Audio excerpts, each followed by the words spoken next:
ठीक है बच्चों, अब एक केस बचा है। वो कौन सा केस है हमारा? Case number 3। तो केस नंबर 3 हमने देख लिया। इसमें क्या बोला मैंने? When x is greater than 0 but less than equals to 3। 0 already हमने क्या कर रखा है? केस नंबर 2 में आई थिंक इंक्लूड कर रखा है। ठीक है, तो 0 हमने छोड़ दिया। अब हमने क्या किया कि और 3 को एक्सक्लूड किया था, तो 3 को हमने क्या कर लिया? इंक्लूड कर लिया। ठीक है, तो यहाँ से क्या होगा? ये हमारा केस का इनिशियल रिस्ट्रिक्शन है। मान लो कि इसे हमने 4 बोल दिया। अब इसको सॉल्व करेंगे। हमारे पास क्वेश्चन क्या? X square minus 3x plus of mod of x plus 1 is greater than equals to 4। तो इस इंटरवल में देख लो, ये तो निगेटिव है, माइनस कर दिया, एक्स स्क्वायर माइनस 3x कर दिया। ये पॉजिटिव है तो इसको हमने मॉड हटा दिया, x plus 1 is greater than equals to 4 कर दिया। तो यहाँ से हमें क्या मिल गया? Minus x square plus 3x plus x plus 1 minus 4 is greater than equals to 0। तो यहाँ से हमें क्या मिला? Minus x square plus 4x minus 3, minus common लेके राइट हैंड साइड में भेजेंगे तो क्या होगा? इनइक्वलिटी हमारी रिवर्स हो जाएगी।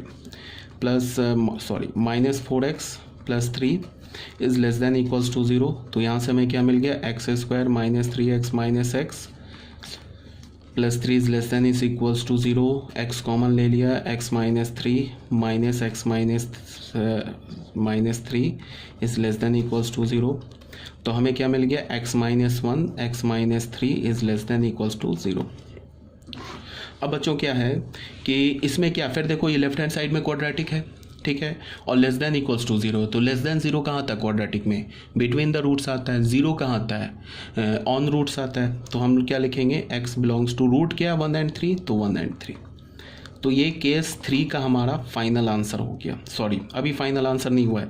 ये केस 3 को तो हमने सॉल्व करके हमने क्या निकाला? x belongs to close interval 1 to 3।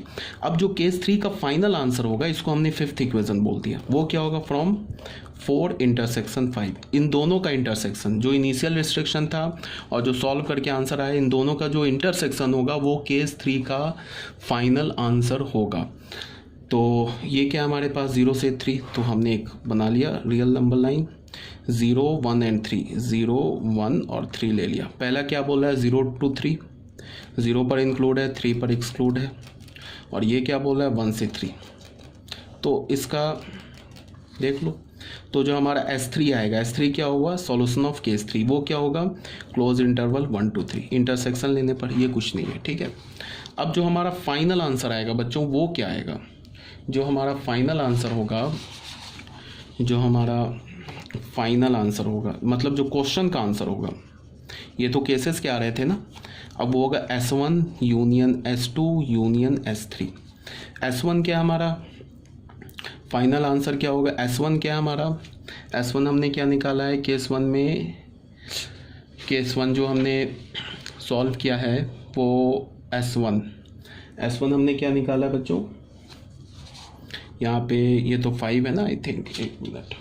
S1 निकाला माइनस इन्फिनिटी टू -1, ठीक है, minus infinity to -1 union. S2 क्या निकाला है हमने? 3 to इन्फिनिटी। और S3 क्या निकाला अभी? Close interval 1 to 3। अब इनका हमें यूनियन लेना है। इनका जो यूनियन होगा ना, वो फाइनल आंसर होगा। एक तो आंसर ऐसे ही छोड़ सकते हो, ये भी आंसर हो गया। अब यहाँ क्या है? -1 1 एंड 3। ये क्या बोल रहा है? माइनस इन्फिनिटी टू -1 पे क्लोज, 3 to इन्फिनिटी, 3 पर ओपन, इन्फिनिटी। ये क्या बोल रहा है? 1 to 3, 1 से लेके 3 तक। तो जो हमारा फाइनल आंसर आएगा वो क्या होगा? x बिलोंग्स टू, देख लो, माइनस यूनियन लेना है, तो माइनस इन्फिनिटी से -1 क्लोज यूनियन। यहाँ पे देखो ये 3 इंक्लूड नहीं है, यहाँ 3 नहीं है, बट यहाँ तो है 3, तो यूनियन में तो 3 आ जाएगा। तो क्या हो जाएगा? ये 1 to इन्फिनिटी। ये हमारा फाइनल आंसर आ गया क्वेश्चन का। कोई प्रॉब्लम नहीं, ये भी आंसर है, ये भी आंसर है। तो आंसर को मैंने 2 डिफरेंट फॉर्म में क्यों बताया? बिकॉज कभी कभी क्या होता है, ऑब्जेक्टिव क्वेश्चन में आंसर जो होता है ना, वो डिफरेंट फॉर्म में होता है। जैसे तुमने कुछ आंसर निकाला, वो तुम्हारा आंसर भी सही है, बट ऑब्जेक्टिव में क्या होगा? उसी आंसर को घुमा के लिख देगा। तो तुम्हें ये भी आना चाहिए कि जो तुमने जो आंसर निकाला, उस आंसर को तुम ऑब्जेक्टिव क्वेश्चन के आंसर से मैच कर सको, ये भी आना चाहिए। मान लो कि ये क्वेश्चन ऑब्जेक्टिव में होता, आंसर ऐसे लिखता और तुम आंसर ऐसे निकाल लेते, या तुम्हारा आंसर ये ऑब्जेक्टिव में ये आंसर होता, तुम ऐसे निकाल लेते। तो तुम्हें ये भी तो आना चाहिए कि ये आंसर और ये आंसर एक ही है। तो ये भी आना चाहिए। मतलब आंसर के डिफरेंट फॉर्म्स दे सकते हो ऑब्जेक्टिव में।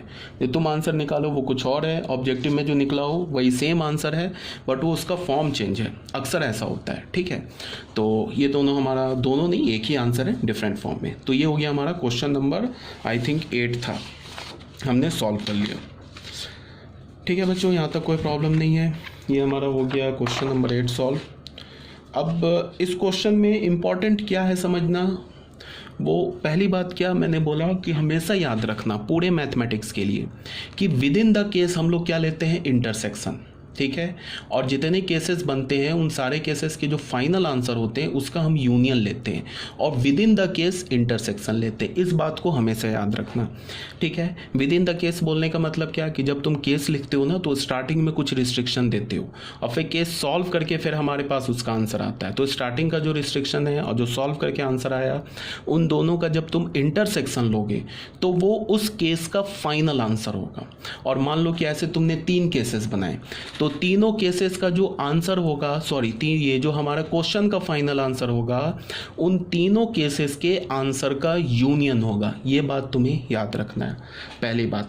दूसरी बात क्या कि हमने केसेस कैसे बनाए, केसेस हमने कैसे बनाए, केसेस क्या था हमारे पास, हमने केसेस ऐसे बनाए। देखो बच्चों, ऐसे केस बनाए ना हमने, पहले लिया -∞ से -1 को इंक्लूड किया, दूसरे केस में एक्सक्लूड कर दिया, फिर तीसरे केस में 0 को इंक्लूड किया, चौथे केस में हमने क्या किया, तीसरे केस में 0 को क्या कर दिया हमने, एक्सक्लूड कर दिया। फिर यहाँ पे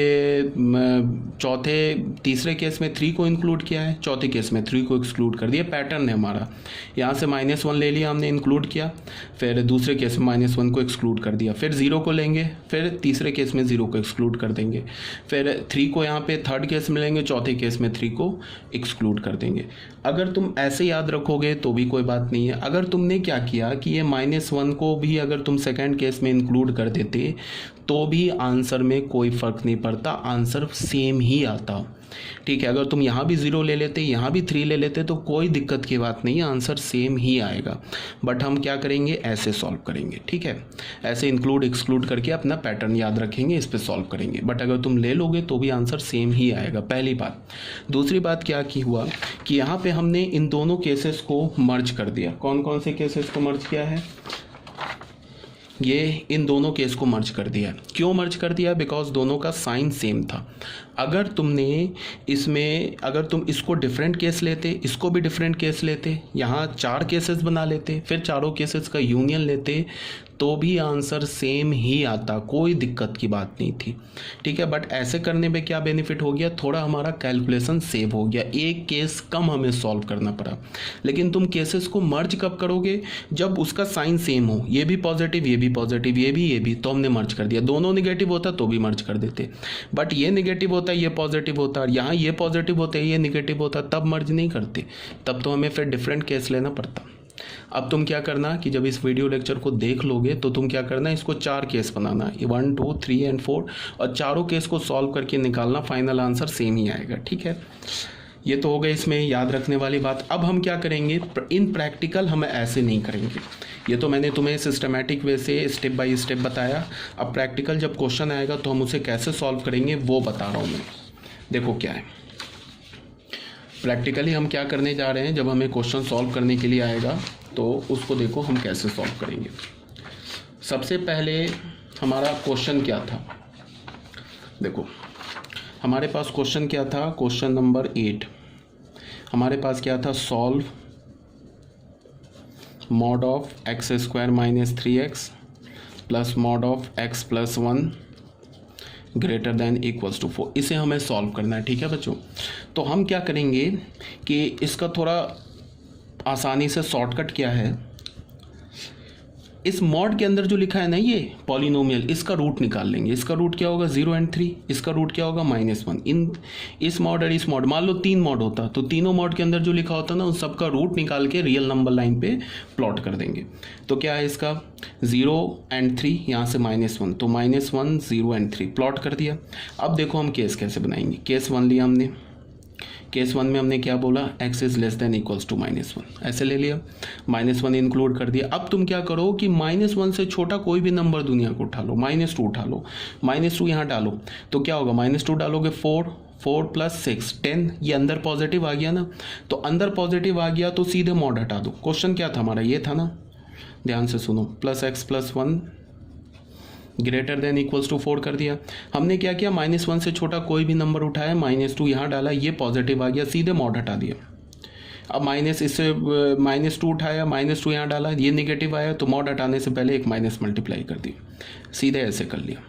ठीक है, अब इसको सॉल्व करेंगे तो ये क्या होगा, x² - 3x - 4x - 1 -5 is greater than 0। तो यहाँ से हमें क्या मिला, x² - 5x plus x - 5 is greater than equals to 0। तो हमें क्या मिला, x - 5 and x + 1 is greater than equals to 0।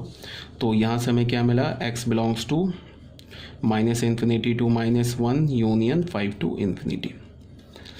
ये केस का इनिशियल रिस्ट्रिक्शन था, ये केस का सॉल्व करके आंसर आया।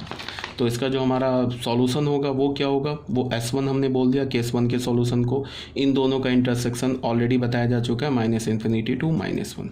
अब केस 2 पे आ गए। केस 2 पे क्या है, -1 यहाँ पे इंक्लूड कर लिया था, अब -1 को हम एक्सक्लूड कर देंगे बट 0 को इंक्लूड कर लेंगे। अब यहाँ से इसके बीच में हमने कोई भी क्वेश्चन किया हमारे पास, x² - 3x plus of x + 1 is greater then, इसके बीच में कोई भी नंबर उठा लिया, ठीक है, तुम चाहो तो 0 भी ले सकते हो। तो ये क्या हो जाएगा, यहाँ पे अगर इसके 0 भी तो है तो यहाँ से 0 ले लोगे तो ये अंदर क्या हो जाएगा, 0। ठीक है, इस इंटरवल में 0 भी है तो अंदर से हमने 0 लिया तो 0। तो हमें पता है कि मॉड डायरेक्ट कब हट जाता है, जब उसके अंदर की क्वांटिटी या तो 0 होती है तो पॉजिटिव होती है। तो हमने यहाँ 0 डाला तो सीधे मॉड हट जाएगा, तो मॉड हटा तो क्या होगा, x² - 3x हो गया। यहाँ हमने 0 डाला, अगेन 1 बचा, पॉजिटिव आया, मॉड हट गया, x + 1 -4 कर दिया, ग्रेटर देन इक्वल्स टू 0 कर दिया। ठीक है, तो हमें क्या मिल गया, x² - 3x -3 is -2x, sorry -3 is greater than equals to 0। तो ये हो गया x² - 3x plus x - 3 is greater than equals to 0। ये हो गया x - 3 x + 1। ठीक है बच्चों।